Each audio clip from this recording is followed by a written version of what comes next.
introducing Louise, Dr. Louise Livingstone, my wonderful colleague and co-founder, co-director with me for the Centre for Myth, Cosmology and the Sacred. Louise is also founder and director of the Heart Sense Research Institute. She taught on the MA in Myth, Cosmology and the Sacred at Canterbury Christ Church University and completed her PhD there. The title of her thesis is How Can the Thought of the Heart Offer Effective Ways of Engaging with Conflict? An Imaginal and Reflexive Study. The project draws on the discourses of transformational learning, depth psychology, holistic science, cultural history, esoteric wisdom, and religious philosophy. Louise's work aims to reimagine the long-forgotten wise and intelligent heart for contemporary times, illuminating through research, contemplative action, and nourishing dialogue how the heart as a focal point of compassion, love, and kindness, and as an organ of perception and wisdom, is a valuable and vital ally in our world of increasing global challenges, injustice, and equality. So Louise's talk is entitled Earth Dreaming Us Through Myth. So please welcome Louise, and we're really looking forward to this. Thank you, Mary. Right, so I just need to share my screen with you all. I'm just making sure that I've got the right things there. Right, can you all see my screen? Yeah, lovely. That's wonderful. Thank you. So I just want to say welcome to you all. It's lovely to be with you here today. And a huge gratitude to Andreas for setting such a beautiful foundation for this session. As Andreas said earlier, myths are the power of the land speaking. And this is what I hope to bring life to in this session, if I'm able. So I'll be starting with a heart-centered tune-in and then setting context with a little bit of theory and then opening up into a contemplative space where we will experience the deep time of the earth. So essentially opening ourselves to hear the earth story speaking through us. And to echo Andreas and what he said earlier, this is a huge topic, perhaps a lifetime's exploration, and we only have a short time here today. But I'll do my best to open a space for the dreaming earth to communicate and live through us, and invite you to explore how these words and experiences may work in your life as you move beyond this symposium into the days and weeks ahead. So Mary's given me a lovely introduction, so I'll skip past this slide and then just move into an invitation for you. Those of you who know me know that I usually start my sessions in this way. So I'd like to invite you and give an invitation to your whole body and your heart in particular as an organ of imaginal perception, which I'll talk about shortly, but just to step fully into a whole experience of the living, breathing earth and all the beings who live upon her. And so as this session is about moving into a deeper contemplative mode of awareness in conversation with the earth, I'd like to just ask you to bring your awareness into your body and into your heart's wisdom in particular. So you might like to rest your eyes in a soft gaze or close your eyes and just take some gentle breaths in and out. Just taking your time to really arrive here in this moment, here on this Zoom call. And so just breathe in and out as we guided you at the beginning of this session, taking your focus into your heart, bringing that life-giving breath, that gift of breath from the earth into your heart. And if you have difficulty connecting with your heart, you might like to place your palm over your heart just to connect.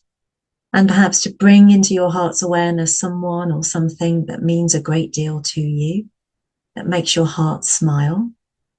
Perhaps that could be a pet or a loved one or a place on the earth that particularly touches your heart. And just breathe in and out of your heart. And as you do this, your heart knows that you're listening and that your attention is directed in that direction. And as you do this, you might like to conceive that you yourself are situated in a wider system of relations, an integral part of the earth, part of a wider system of stories, of myths that actually unfold within and through you as the earth speaks to you and dreams you into being. And so I invite you just to keep returning to your heart throughout the duration of today and this talk in particular, and just be aware and curious as to what might be arising for you. Not attaching to anything, but just noticing, just very curiously. And then just breathing into your heart and out from your heart once more, and just starting to come back to the Zoom room, back to the present moment, and just opening your eyes, and then just stretching, rubbing your palms together, and just really being aware that you are a human being embedded in the world's unfolding. So I said I'd be talking a little bit about context, giving a little bit of theory.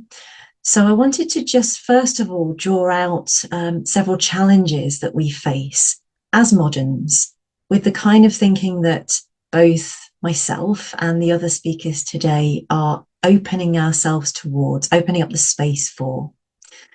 And certainly this way of perceiving the world and making sense of the world that my heart's taught me is quite different to traditional analytical modes of conceptualizing, which generally speaking is Western culture's preferred way of making sense of the world.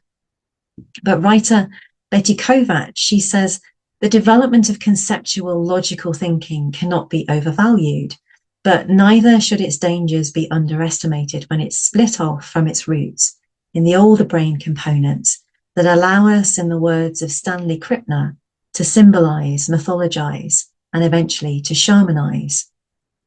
And Kovacs continues by saying, our focus on rational development became so specialized that we were no longer able to understand our ancestors, for whom nothing was more important than developing a sensitivity to nature and to the dreaming mythic mind, so that they could live in harmony with the deep aim of the universe.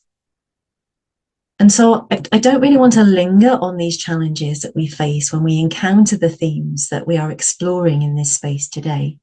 But I think it's really important for us to be aware of them so that we can be open to them speaking to us as we move deeper into this session, maybe noticing where there's places of tension or blocking or critique. And critique is important, but notice that and follow where it leads. So again, just coming back into your heart and what's resonating as the words are arriving in your awareness. What causes you discomfort? What is your conditioned mind saying? Is it different to what your heart is saying? And these simple check-ins can support you to open yourself more fully, particularly to these kinds of topics. So with that said, I'd just like to briefly move into the perspective of the heart, because that's my focus of research. And during my childhood, the natural world spoke to me in exquisite stories, and I was enchanted, full of myth and story. But as this world of my childhood faded out of my life, I found myself experiencing quite severe cardiac illnesses. And over the years, as I made that move up into my rational discursive mind in my brain, I continually withdrew from the world and wasn't able to understand what had happened really, as the world of my childhood didn't fit into the world that was available to me, that was possible to me as an adult. And so the loss of this enchanted, mythologized world was deep, and grief pained my heart. And my own journey has been learning to listen to my heart once more, learning to reconnect with a world that's deeply communicative, full of mythology and stories, made manifest through living relationships with the natural world. And so through research in deep conversation with my heart, I came to know that the heart is an organ of knowing, of wisdom, of perception. And then guided by the wisdom of my heart, combined with some incredible academic friends, including the religious philosopher Henri Corbin and archetypal psychologist James Hillman, I came to understand that the language of the heart is grounded in the imaginal realm. And this means knowing through intuition, dream imagery, synchronicity, taking up symbol, myths, for the purpose of deeper meaning making. And so for me, the heart recognizes myth. It's a deeper way of making sense of the complexity of the world as experiencing beings. And in this sense, our hearts can help us comprehend how an unfolding story or myth can guide us. Taking up a myth seriously enables us to explore how a myth may unfold within and through us in the present moment, leading us into possibilities for deeper meaning making. And so in this sense, questions of whether a myth is true or false, which is a common mistake made within the contemporary mode of perception that likes to literalize, from the heart's way of knowing whether a myth is true or false is irrelevant. And myths and stories, they arise through our interaction with the natural world as experiencing beings in living relationship with the living world. And as Andreas has just said in his previous session, myths are the power of the land speaking. And the reason why I feel in my own experience that the heart is such a perfect place to receive the world's conversation is because the heart is in the world and knows the world in a different way to the discursive intellect situated in the mind. So the heart itself inherently contains and exudes all the benevolent qualities and characteristics that are open towards the world's unfolding. Curiosity, care, love, non-judgment. It's open to perhaps the extraordinary, to things that can't necessarily be explained. And so the heart's main concern is with bringing the wholeness of the other, whatever we are in relationship with, more fully into being. And this stance and these inherent qualities and characteristics of the heart mean that when we are genuinely in our hearts, we are already halfway there. The way the heart is, by default, invites in what might ordinarily be discarded through a contemporary mode of awareness. And this is incredibly important because the natural world speaks in a myriad of different ways, a myriad of different languages and tongues, which could be missed in our ordinary day-to-day mode of awareness. And so if we use a little bit of common sense, how does the earth speak to us?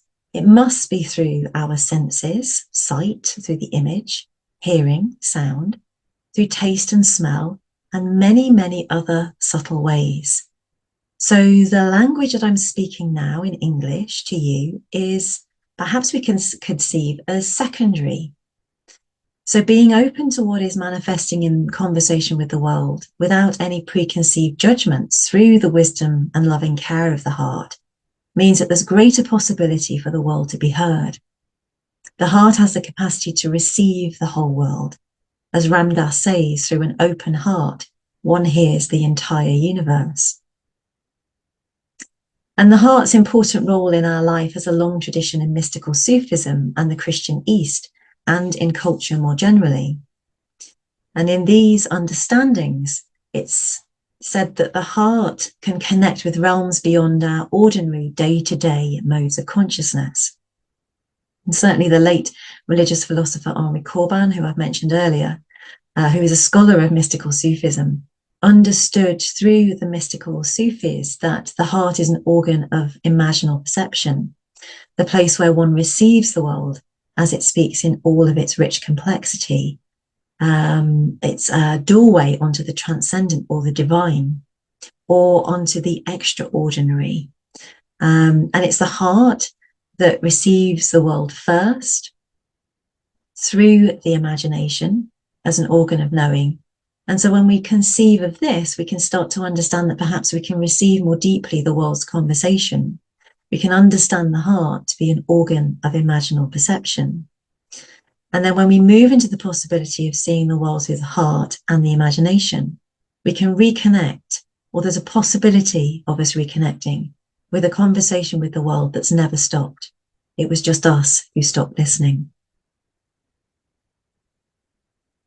And so just having a brief look at the imagination, archetypal psychologist James Hillman, who was himself inspired by religious philosopher Henri Corbin, suggests that one responds to the world through the very organ that's touched and moved by the world itself, and that is the heart.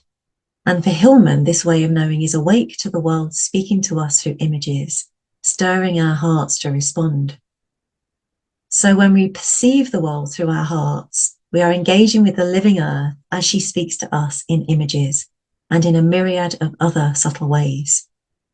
So what I'm saying is that the imagination here is understood as being entirely distinct from contemporary understanding of imagination as fantasy. This is a narrow way of understanding this mode of knowing. When we take up the imagination as a mode of knowing seriously, we open the possibility of looking into the world beyond outward appearances. And so an imaginal mode of perception is ancient, it's sophisticated, it's valid, and it's a genuine way of human knowing. It's expansive, deep, subtle, and powerful, and offers itself to us through deep knowing, intuition, dream imagery, images arising, thoughts, spontaneous visions, bodily sensations. And the imagination and the imaginal has a long history in psychological literature, as well as the religious scholarly literature. So it has its own mode of being. So it's in this sense, through your heart and its imaginal mode of knowing, that you have the possibility to move towards the place where you can touch the mythic and enter the dreaming of the earth. And this way of engaging is about deep relationship and communion, feeling into and sensing the world with all that you are. And it enables us to make meaning in a wider, expansive field of perception that includes ourselves in relationship with life. So we're feeling, deeply knowing, intuiting our way into a world that lives beyond form. So it's relational. And this relationality is the language of the imagination and the way of the heart. And so when we take up the heart and the imagination in this way, and take up our whole body as ways of knowing in conversation with the earth, then we become the instruments of perception. And so then it's our responsibility to sharpen our perception as experiencing beings in direct living relationship with the world, needing all of our faculties of knowing to hear and engage with the earth. And so what if we start to contemplate throughout today that human beings, the plant, tree, animal, and stone kingdoms are expressions of a larger intelligence of which we are a part, and that this intelligence has been growing and exploring through us, sense-making through myth and story, guiding us, claiming us to act and make meaning in the world. And we're going to be doing a contemplation shortly that will open up that possibility of holding this what if question. And just to share a quote with you from Joseph Campbell and his book Myths to Live By, he says that mythology is apparently co-evolved with mankind as far back, that is to say, as we have been able to follow the broken, scattered, earliest evidences of the emergence of our species.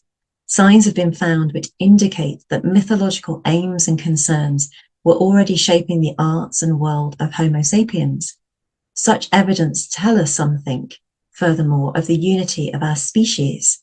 For the fundamental themes of mythological thought have remained constant and universal, not only throughout history, but also over the whole extent of mankind's occupation of the earth. So what is resonating for you as you tune back into your body and your heart? What is your heart saying as you're listening to these words? And just be open and curious to what is arising in this present moment as you are here on this day and engaging in these sessions. So what would it be like to open to the possibility that myth is a foundational organizing principle of the world that we're embedded in? And I would say, how else can the world speak to us before the birth of modern language? And Andreas talked to this as well in his session, that our ancestors understood that nature manifested its aim in the organizing principles of all forms. And our ancestors experienced these principles with their whole selves. And this is why dreams and visions and fairy tales and rituals and myths are so important, because they reflect and activate the creative organizing principles of life itself, helping us to make meaning, to learn and to grow in relationship with the creative force of the universe living through us. Myth is our first language. Myths reflect back the rules of the game, says Kovacs. And mythic patterns direct our lives and help us to make meaning, following a foundational template. So let's just look at some creation Earth Mother myths now. And for millennia, traditional peoples across the world believed in an Earth Mother who bestows life and receives the dead into her rich soil, that nothing is separate from her, all things come from her, return to her, and are her. And humanity's first image of life was the mother. Ancestors experienced a sacred, mystical dimension to life. Words that clothed this experience are different, but they still experienced in the same way that we do. And we just clothe, perhaps, our experience in a different story, in a different myth. So the ancient Romans knew this mother as Tellus Mater or Terra Mater. The ancient Greeks understood this as Gaia or Gaia, and this is what we're most familiar with in our Western world. And the Celts had Danu, Anu, or Dana as part of their mythology. But what they were doing was giving expression, story, to a vast, mysterious, primordial intelligence that steadily gives birth to all that exists. And this is important when we come to the contemplation. And so what I'd like us to do now is to look at our contemporary Western story of the Earth and the solar system. And I'm just going to take you into a little exercise of deep time. So I'd like to invite you to close your eyes once more. You might like to place your palm or your palms over your heart. And just begin by breathing into your heart and breathing back out from your heart. You might have to close your eyes or rest your eyes in a soft gaze. And I'd like you to notice what part of the story, the words that I'm sharing with you, what claims you, if anything. And just notice, be curious as to what arises in your body, in your mind, in your awareness, as you return to an understanding that you are an experiencing being, fully embedded in the world's unfolding story. So just let these words just filter into your awareness and just open yourself to what arises. Earth is our home, a complex non-linear system of interdependence which has evolved over eons of time.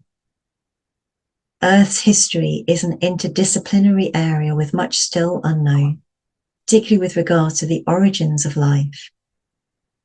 And so perhaps we could acknowledge that scientists piece together incomplete data that is often ambiguous. And as it stands today, there is no single account of Earth history that all scientists agree on.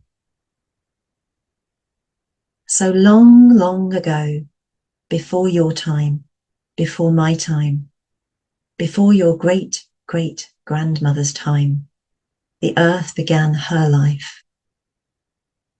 The beautiful planet that we call home today has an epic story to tell. Her story is incredibly ancient, full of possibilities and meaning, spanning across billions of years. take another deep breath into your heart, opening your whole self to receive the earth story into the core of your very being. Be open to how the earth story might change you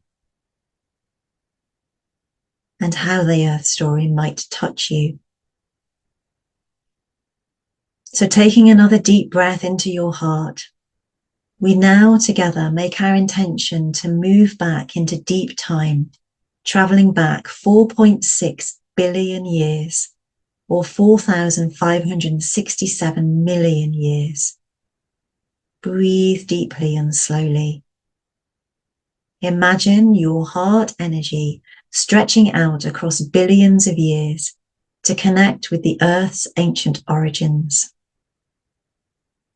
Eventually, you find yourself floating in deep space. There is nothing beneath your feet. You are surrounded by a universe of stars swirling in inky black space. What you are about to witness is nothing short of a miracle. As you float in deep time and in deep space, you find yourself in the Orion arm of our spiral Milky Way galaxy. At this place, 4.6 billion years ago, a huge star explodes into a supernova, spewing the heavy elements created in its core into nearby space. The intensity of the light and resultant sound from this explosion are unlike anything you have ever seen or heard before. You are awestruck. Floating down a little way towards this incredible event that you have just witnessed, you see that the resulting pressure waves forces a cloud of hydrogen gas to compress under the enormous force of gravity into a smaller star, our own sun, which ignites, sending out light, the energy source for life on Earth.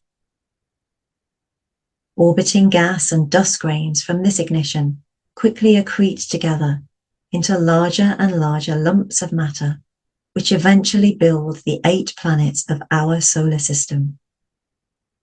The sun, a near-perfect sphere made of hot plasma, contains 99.86% of the total mass of our solar system and is 300,000 times the size of the Earth. By around 4.5 billion years, 65% of the Earth has accreted together at a distance from the sun at which the temperature is not so hot that all the water evaporates and not so cold that it freezes. It is within this window, known as the Goldilocks zone, that the liquid water necessary for life can be found. How does it feel to you to have witnessed this event? How does it feel to you to contemplate the idea that you were created from ancient cosmic dust, formed in the belly of a supernova? Just as Gaia created the perfect conditions for you to live upon her, how does it feel to contemplate that Gaia lives in the right part of our galaxy, safe from sterilizing gamma rays that emanate when supermassive stars collapse? Was it pure chance that the right conditions appeared? As you connect with the early story of our ancient Earth, feel a tingle throughout your body as your energies combine.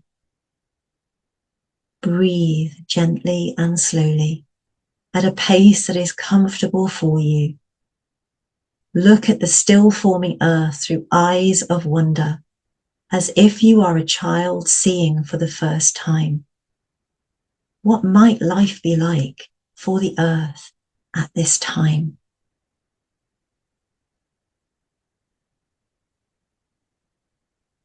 Now I invite you to travel forward over vast periods of time, totally incomprehensible to your discursive intellect, but your ancient heart knows.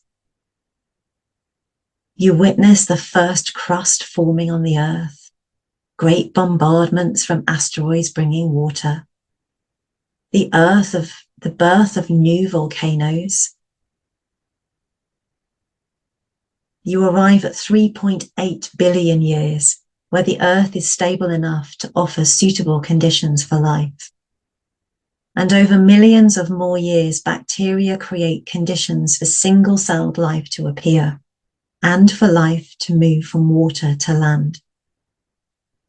Incredibly, 4 billion years have passed, and only now do giant plants and ferns and trees appear, followed by the dinosaurs. During this time, 5 mass extinctions occur, wiping out up to 75% of all life each time. And each time, life reappears. Only do humans appear in the final few moments of Earth's long and incredible story.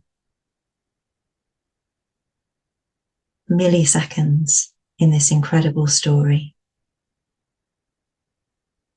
So you might like to contemplate the possibility that Earth long, long ago laid a pathway for you to be here, for without the Earth, you would not have life. The Earth is part of your DNA and your bones. What might it be like to contemplate that she dreamt you into being? What an incredible story to contemplate.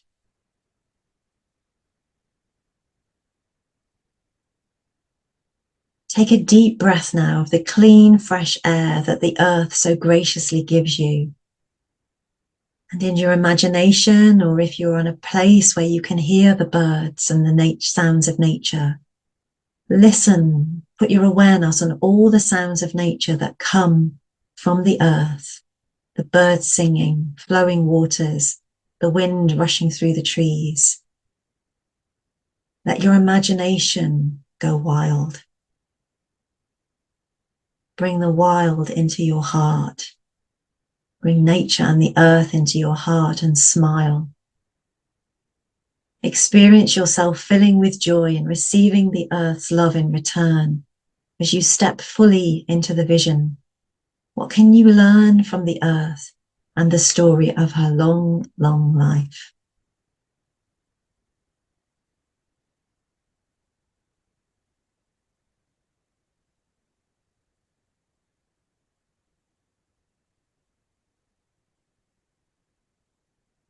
So when you feel ready, give thanks to the earth. Using the power of your intention, disconnect your web of energy from this deep time journey. Breathe deeply and slowly, bringing your heart's energy back from deep time across billions of years, reconnecting with you in this time, in the present moment, allowing your heart to bring you back to this time and this space.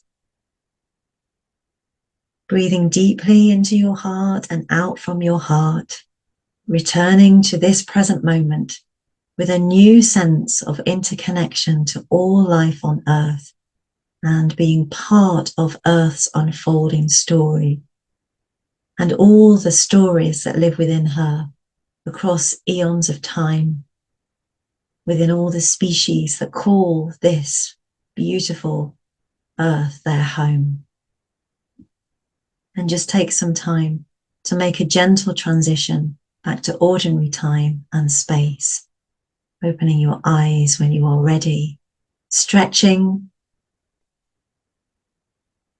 taking some water in, and just really having a sense or noticing what is arising for you.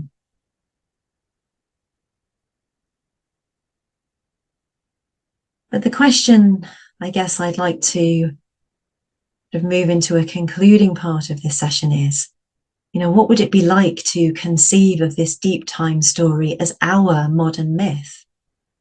This story, when contemplated in this way, is incredibly beautiful. And in the same way as our ancient ancestors did, we can imbue this story or myth with love and care and reverence, making room in our lives for deeper meaning making and guidance.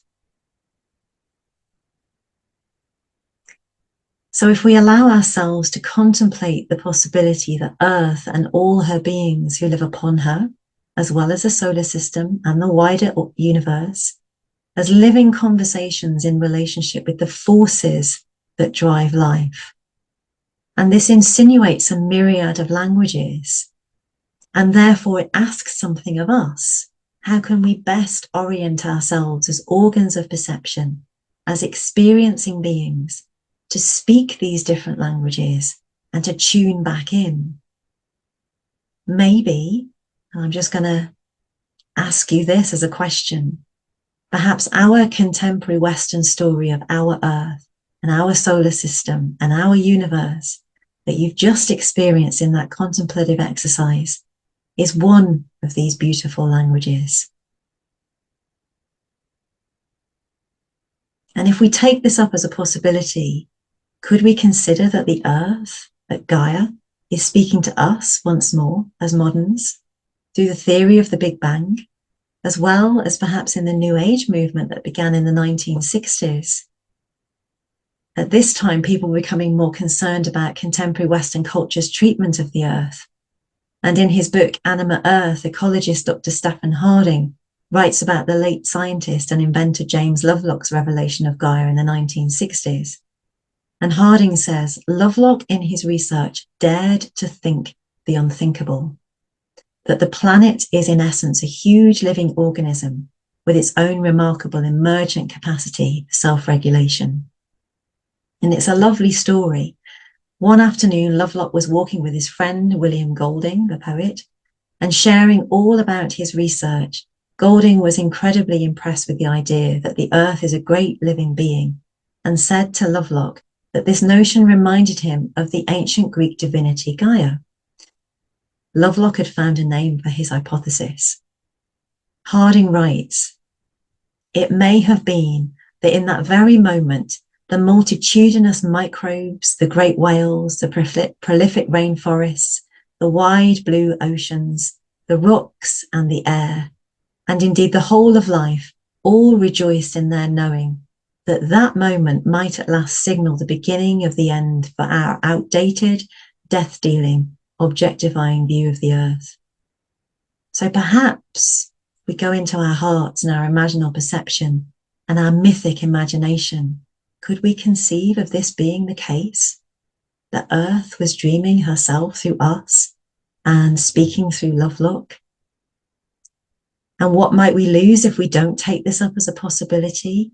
And what could we gain? Could this modern view of Gaia be a new myth for our times, arising through Lovelock and his perception of the interconnectedness of all life on this beautiful Earth? Perhaps denoting the end of a myth that has disconnected us from the natural world. Is the Earth dreaming through us once more, calling us to reconnect? The irony of this is that we were disconnected through a myth that disconnected us. Charles Eisenstein speaks of the myth of separation. It was just that actually our attention was placed in a particular direction and created this myth of separation. And following Lovelock's hypothesis in the 1960s, many more fantastic events took place. The launching of satellites and probes into our solar system, and many people were reawakening to the possibility of our deep relationship with nature and the Earth. And Campbell, in his book Myths to Live By, says, "Astronauts on the moon have pulled the moon to Earth and sent the Earth soaring to heaven. From the deserts of Mars, this Mother Earth of ours will again be seen, higher, remoter, more heavenly still, yet no nearer to any God than right now. There has just now occurred a transformation of the mythological field that is of a magnitude matched only by that of the old Sumerian skywatch in the 4th millennium BC. And in fact, what is dissolving is the world not only of gods and men, but of the state as well, which they in that inspired time brought into being.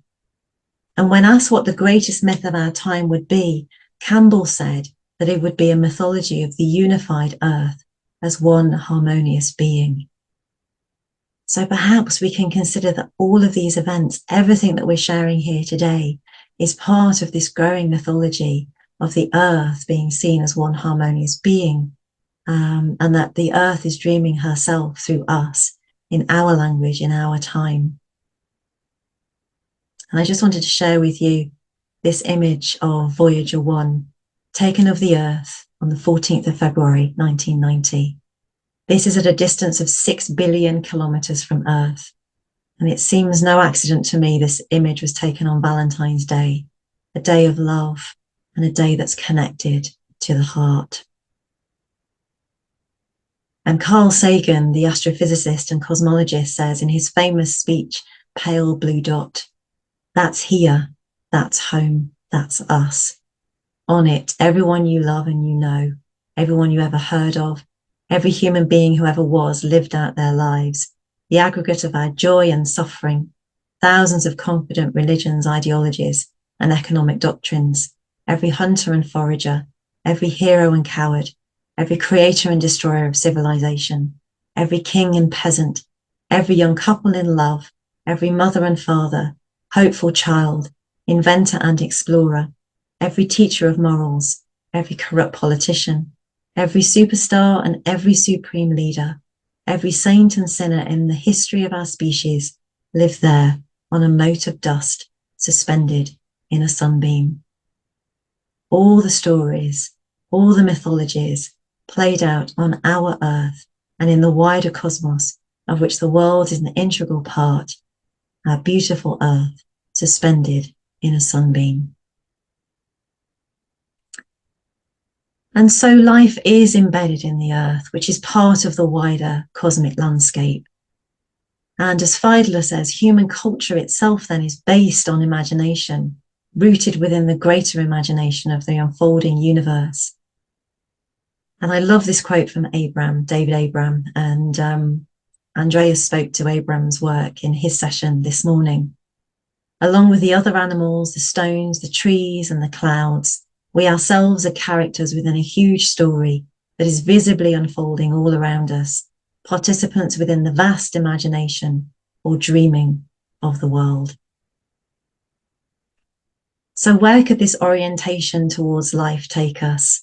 How might this change us? If we consider perhaps as we move into our day beyond this, days and week beyond this symposium, did the earth's imagination bring us into being? You know, to work or play in the imaginal realm, in the heart space, with the heart's language of myth and story, we must try and be as empty as possible so that we can work with the symbol, the image of the story, or so that the myth can work on us in its own way, so that we can be claimed, so that the earth and her subjects can speak with us, grow with us, and through us. And I firmly believe that why we need myth, and that's why we're here today, to maybe explore and not necessarily find answers, but have greater meaning as to why myth is important. It opens the way. It's a container for the human experience. It's a language of the subtle world communicating with human consciousness, expressing the foundational patterns that drive life. Perhaps it's a moral and ethical responsibility that we engage with myth in as open a way as possible. Myth shapes the movement, growth and development in our lives, and enables sensitivity towards life's conversation with us. And perhaps it's a universal teaching, supporting us to live in harmony with the deep aim of the universe. So I would encourage you to perhaps move away from today, holding a myth lightly with an open heart, waiting for a dialogue with the world, and actually wondering whether we are living myths, different stories trying to be told through the earth and through each other, being thought and dreamt by the earth. And could we and the earth be supporting each other through a co-evolution to learn and develop and grow. And so I'd like to end by suggesting that the heart and the heart's way of knowing and making meaning in the world speaks urgently to our own troubled times as a way through which we can all move into a deeper experience with the world itself, opening up a long forgotten dialogue. It's relational, it's co-creative, the world of the mythic and the imaginal that is just as real as the world of our day-to-day modes of awareness, if not more so. And it's the heart, in my understanding, that opens up this world to us, and it's the heart that understands.